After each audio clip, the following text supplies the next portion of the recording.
warning just came up on the screen. Schedule the service within 30 days. So that must mean that I have this car for, or that the car has been serviced, 11 months ago, obviously. Let's see now, where are we? Oh, okay, so it doesn't actually show the exact mileage or things like that, or the time since service. It must be 11 days. So here we go, nearly 23,000 kilometers driven. So that's not bad for a year's driving. Now, good evening. As you can see, I've got a few car stickers on the back of my car these days. I bought them on evstickers.com. I'll put a link in the description.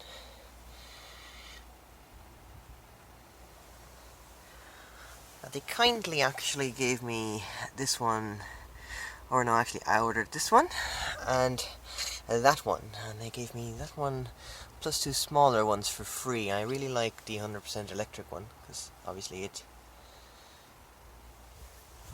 tells people I'm 100% electric.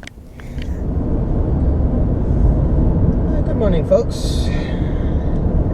It is a wonderful Saturday morning, nice and sunny. I'm actually off work for a change. In fact, I'm off for an entire week, can you believe it?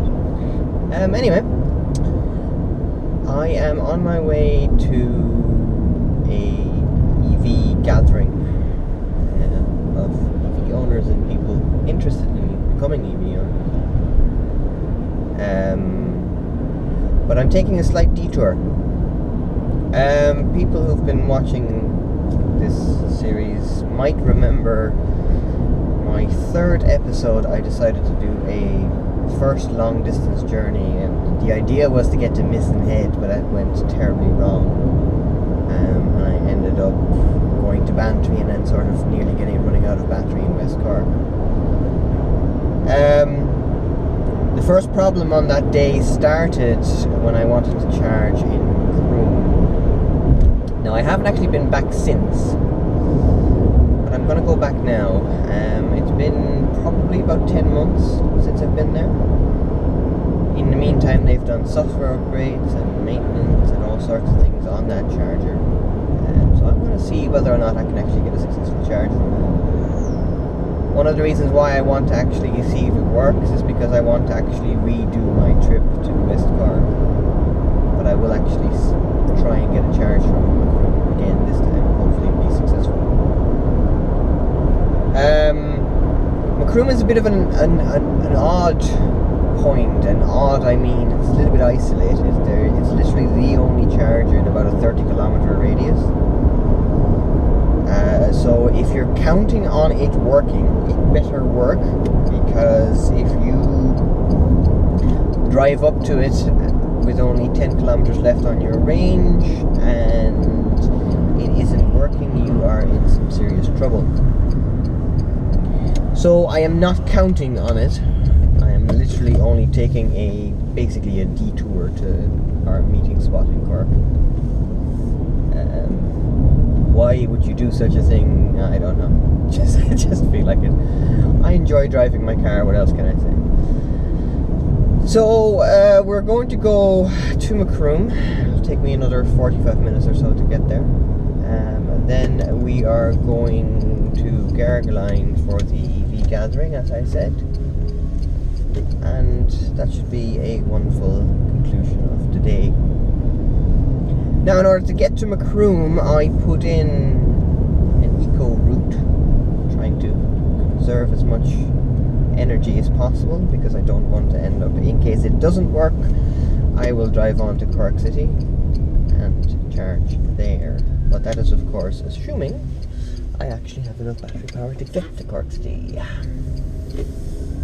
So I'm going to take it handy. We are driving in eco mode. There's 39 kilometers left in Macroom. I've got 105 range, so that should be okay. Well, we're not taking any chances. So I guess I'll see you guys in Macroom, and hopefully I'll be more successful this time than last time. So here we are, Macroom. 50 kilometers driven. Pretty good actual average consumption. 2 kilowatt hours safe, that's just because if there's a lot of downhills. Average speed is pretty okay as well. It dropped a little towards the end because there was a traffic jam. Right, time to plug in and actually see if we can actually get a charge. Well, hey, success! What a difference a year makes. Well done, ESB. Excellent. Now, and 24 minutes later, we were at 99%, and I've got a route plugged into my next destination, and time to get going. Now, on the way to the meeting point, Gargaline, following a friend of mine in his nice red Nissan Leaf. So we'll see how many people show up. I think we had about 10 or so last time. So we'll see. There should be a few Zoes there. I know of at least 3 other Zoes in the area. So we'll see how many of them are actually there. So we are done with the gathering. A bit of a disappointment, to be honest. There was only 4 cars there, 2 Zoes, 1 BMW i3 and a Leaf. Well, we had a good time anyway. Basically ended up with a bunch of guys standing around in the parking lot talking about their cars, so how bad. Got a full charge while I was there, so there's no worries about range or anything like that. We could just drive home at full speed and start thinking about what to eat. Choices.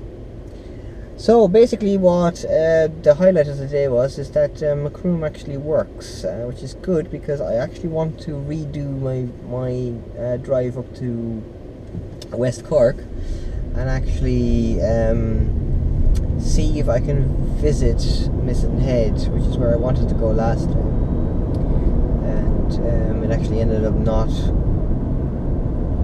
going that way because Macroom didn't work and Bantry was only a 7 kilowatt at this point, so I couldn't actually comfortably make it. So yeah, and that is it, folks.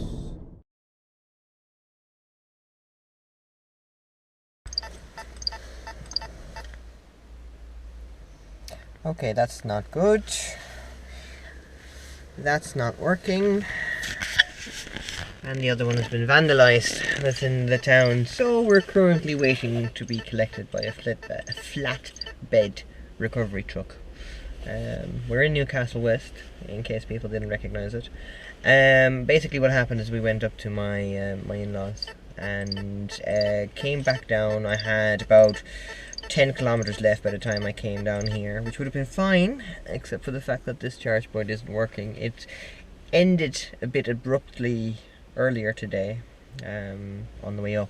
It did work, but it actually stopped charging at 92% with a battery charge impossible error. Didn't think anything else of it. The screen was still running, and but apparently it's completely utterly frozen.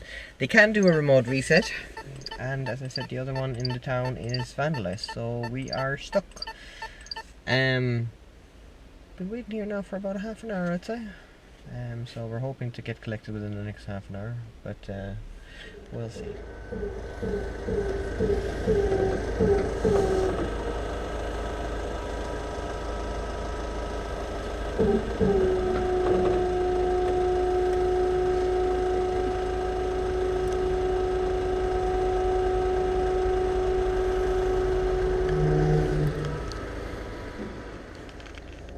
Being dropped off, not at my house because of parked cars, but close enough to it.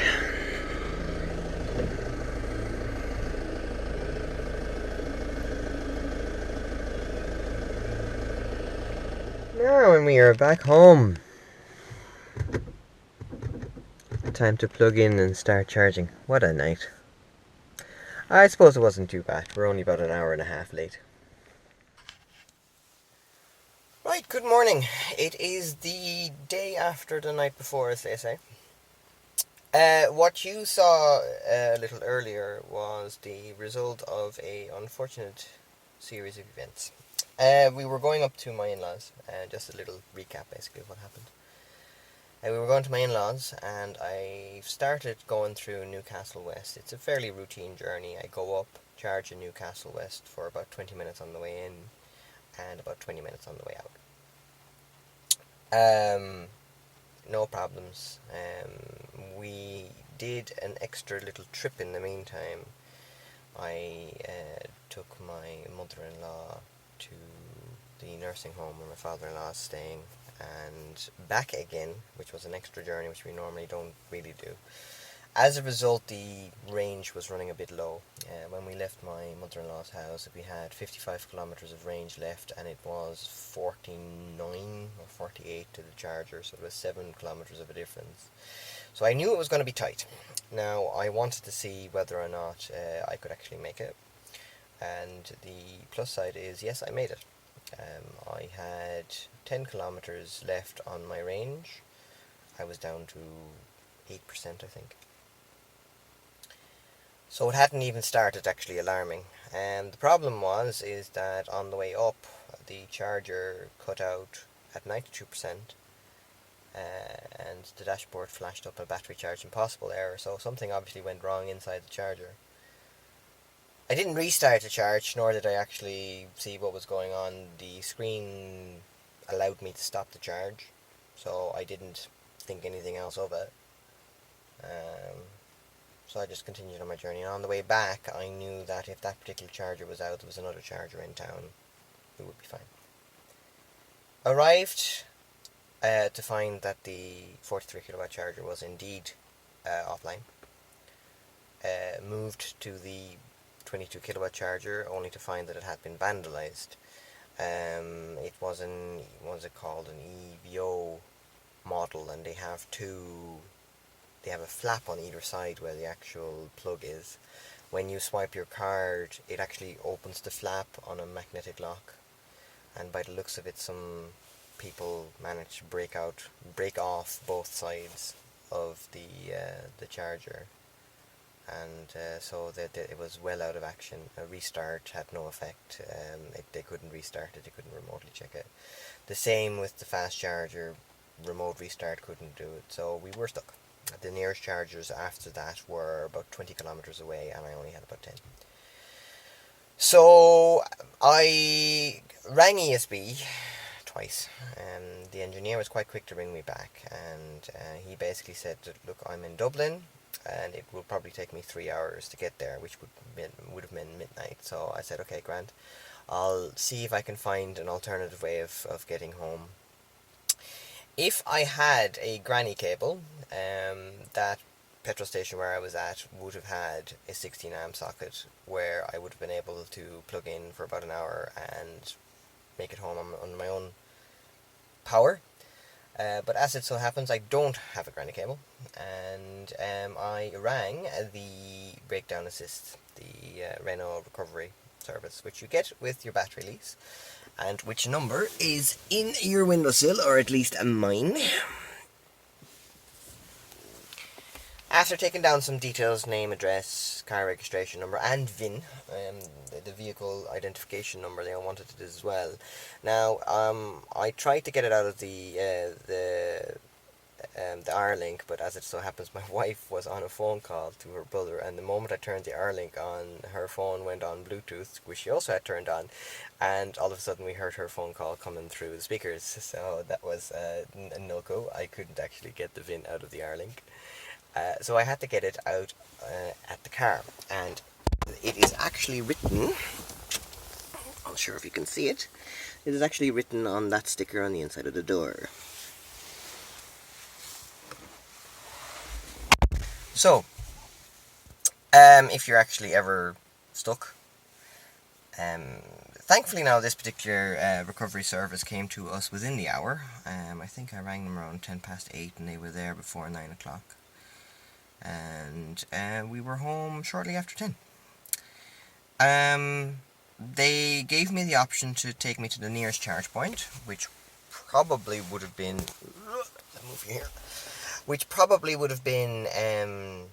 either Charleville or Dare. I think Adair was out of action, so it would have been Charleville. But they also gave me the option to actually take me home, which is the one I took, and that was no problem. I got dropped off home without any quibbles, as you saw. Then this morning I got a phone call from them, just a courtesy call to see if everything went all right and if there was anything else they could do. And I was happy to report that no, everything went fine. My home charge point worked and everything went smoothly. And well, obviously, of course, the only thing that didn't go smoothly is that I had to call them. But anyway, so that's it really. My first taste of running out of battery, although I didn't technically run out of battery yet, but I wasn't going to take the chance. So thank you, Renault, for offering a great service. And oh yeah, I forgot to mention this particular service was free of charge. There was going to be no bill for this, and this is because it is actually included in the actual battery lease. I'm quite sure Renault and other manufacturers offer a similar service, but in this particular case, I'm quite happy with what I got. On another note, Zoe is ridiculously easy to push. If you put it in neutral, other than the BMW I had a few weeks back, if I put it in neutral, this one really is easy to push. Now, in saying that, I have a weird suspicion I had the BMW on the park brake, which is an electronic one, and it probably automatically engaged it after I ran out of battery. So that might also be a reason why the BMW is difficult to push, because it is in theory actually the same weight as this car. Anyway, I'm gonna go inside for some breakfast. And actually, before I do that, there's one more thing I just actually found out about 2 weeks ago, and I meant to film, which I'm gonna do now. I've had this car for near enough a year. The service thing is coming up, so I've had it for nearly a year. And I've always had the dashboard in the same configuration. So when I turn this on, you basically end up with, I'll just put it in dry for you to actually properly see it, with this particular power gauge. I also have the sort of, I think it's called the eco setting sort of here on the top right, which turns green if you're driving economical, and if you are not driving economical, it'll turn blue, then purple, which is known as a purple dash situation for amongst Zoe owners. Here on the right, you have a choice between things, and I started initially using the direct consumption, but I've since turned to averages because it's a nice, easy way to see how my driving is. Now, as you heard when I turned it on, and I'll just recap just in case people actually didn't hear it. Hear the startup noise, and this is my indicator noise. As it so happens, you can actually change the layout of the dashboard using this. I think I better do this when I'm actually ready, so let's just do that. So you can actually change the layout. So you can either remove the top right half of the screen, that eco thing, and you can then change, I'll have to put this in dry for you to show the difference. So you have an arrow that goes forward and backwards in case you're the way you're driving. But what it also does is it changes the indicator noise, and furthermore, it actually changes. Let me just, I have to select park first. Thank you, car.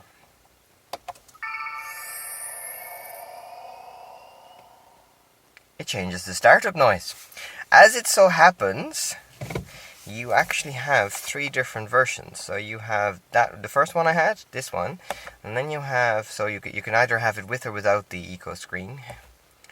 So you have a larger battery with no actual propulsion arrow in there, and that too changes the indicator noise, as well as come on, click park. I will get the hang of this at some stage. As the startup noise. So I basically have 3 different startup noises, 3 different indicator noises, and I never was aware of it. Sadly though, you can seem to actually do a profile, because I like the middle one of the startup noises, And I like the last one of the indicator noises, as in this particular one. I like that as an indicator noise. So after about a year's worth of actually owning the car, I never actually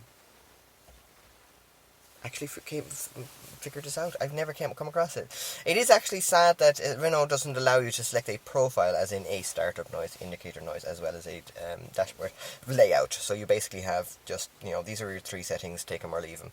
It kind of goes in the same line as the ZE Voice, where you also have 3, but you can actually select a different one independent of your dashboard settings.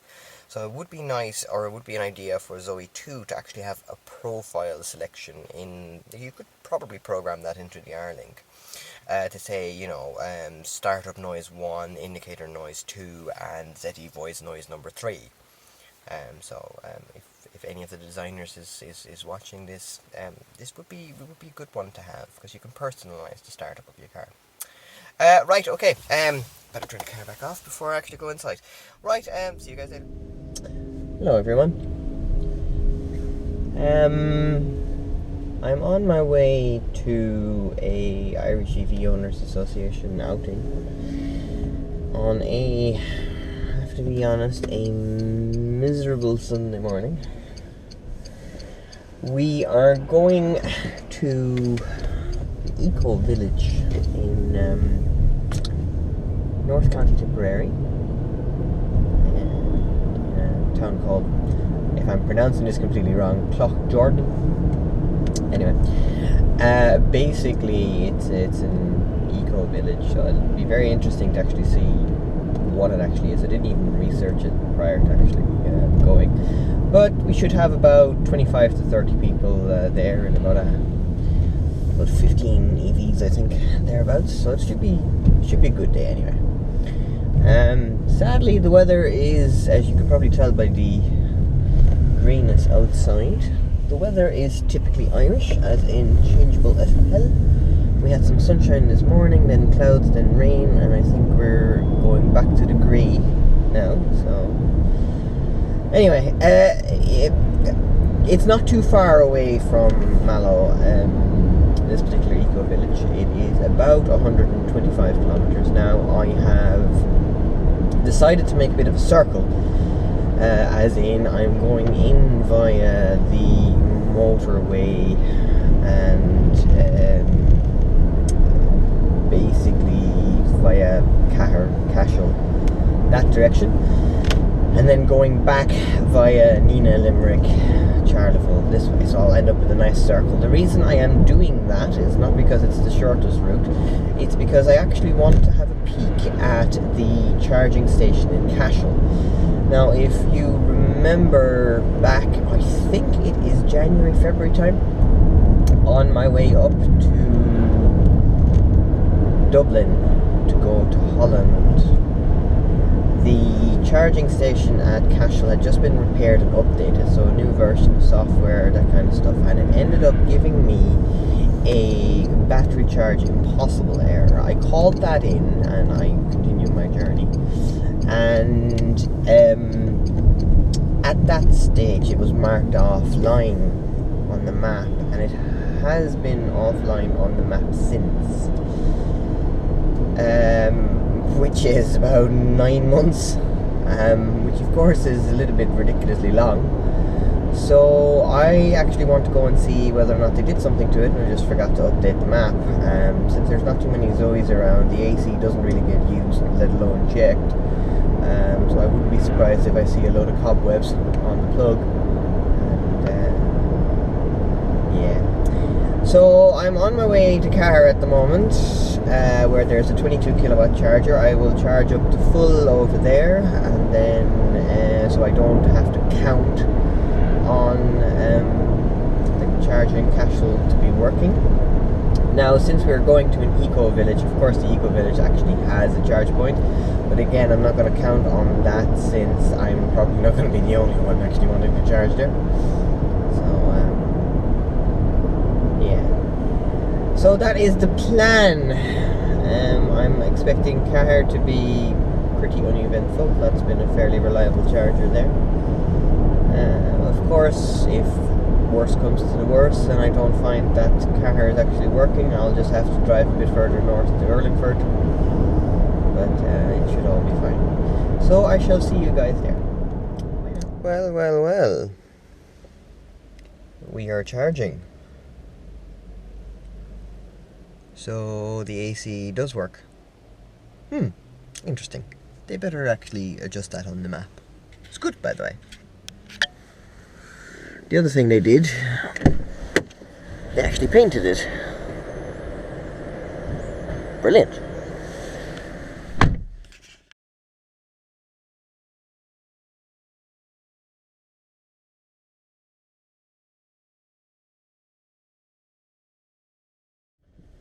Now that was casual. Delighted it's working. Delighted it's been painted as well, because it actually is free. This is a very busy service stop. Never really any parking, and as a result,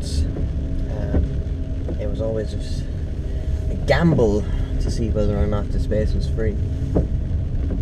I think they started using cones to actually keep the spaces free, but I'm hoping that it actually being painted will help, because you know they're quite obvious, the painting, and I mean it's the first spot you see when you're driving up. So I'm hoping that this will be a permanent thing. I'm also delighted at the fact that it actually is working, because it was still marked as offline, and I literally just came here just out of just to see, really. I don't really believe the map as such, because between points actually being offline and being marked as online on the map, and the other way around, obviously, it is not the most reliable thing. Until they can actually get a real-time map, or at least as close to real-time as they can get, I will continue to just have to take a stab in the dark. Anywho's, as you can probably tell by the fact that I'm a little damp, the heavens have opened. It's a good thing I brought an umbrella, although I don't actually have rain gear as such. Should have actually brought just some rain gear. But anyway, we are on our way to Cloughjordan's Eco Village. Got 140 kilometers showing on my range, so that should be no problem, considering it's 60 kilometers to there, and there's a fast charger 17 kilometers away from that, so we should be absolutely fine. See you guys there. Right, I am on my way to Nina. Had a lovely afternoon in the Cloughjordan Eco Village.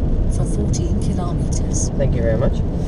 I'm on my way to the Abbey Court Hotel in Nina. I've been there before. Just to do a quick charge up prior to going home.